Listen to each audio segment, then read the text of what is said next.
Teachers of Ghanaian languages, they were distressed to association women and Ghana Education Service and New Sankabeya. One some for Ghanaian languages, no, and your core subjects in Mra University and assessment upon who do Munina saw near Adom TV, Adom Comey.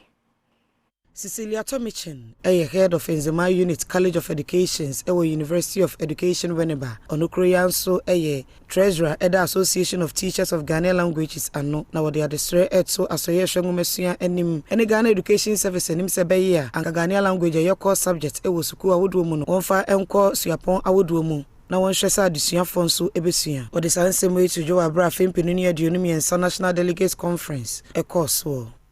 Your best friend, Papa, today, on your call my hand. Nyan Nori Yamahan, ye na. I'm will be a whoppe, do Ushia Casano. Not at the Ofra Su Kaja, not the Doshia or Quenima, with Tumisia. Now so open a day, we see do baby, or name now, when your pede over children, now I say, aha, when ya. Not at the Penunian. I know what.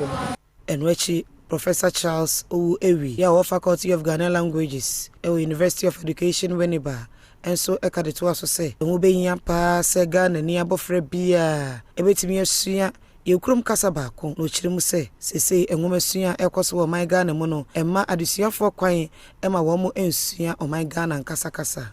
Ghana ni bia de o dead, usua ukrum kasa. Wom.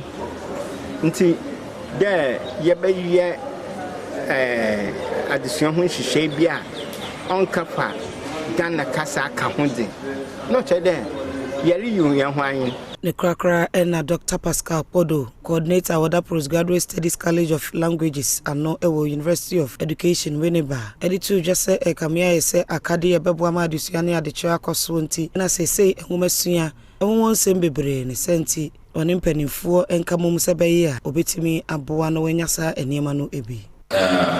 Lack of quality and relevant parent resources in the Ghanaian language classroom.